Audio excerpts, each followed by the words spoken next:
नमस्कार दोस्तों, हम आज आप लोगों को बहुत ही मनोरंजन वाली गीत लेकर के आए हैं। चलिए गीत सुनिए और इसका आनंद लीजिए।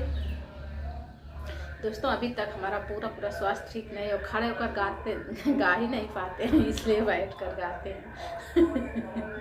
तो चलिए हम आप लोगों को बहुत ही मनोरंजन वाले गीत, हंसी मजाक की दे करके आए हैं। चुटकुला गीत है, गीत सुनिए और इसका आनंद लीजिए और वीडियो पर अंत तक बने रहिए।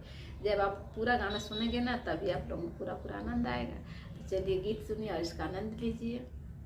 लाइक कीजिए, शेयर कीजिए, कमेंट कीजिए।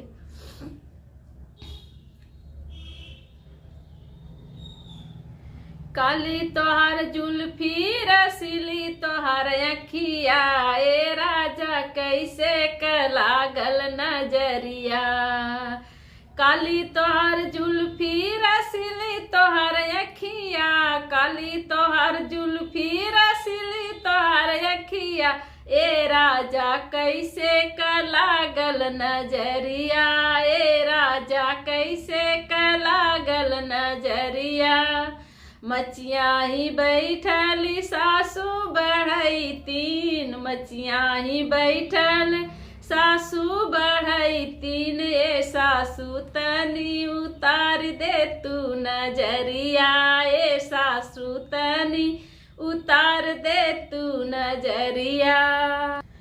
काली तोहार जुल्फी रसीली तोहार अखिया, ए राजा कैसे लागल नजरिया।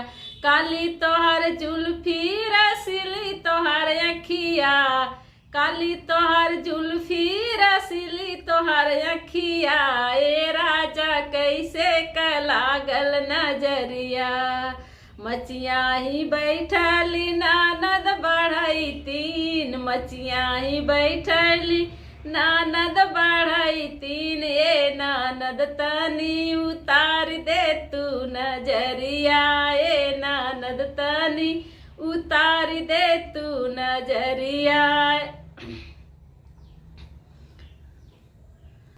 काली तोहार जुल्फी रसीली तोहार अखिया, ए राजा कैसे लागल नजरिया। काली तोहार जुल्फी रसीली तोहार अखिया, ए राजा कैसे लागल नजरिया, ए राजा कैसे लागल नजरिया।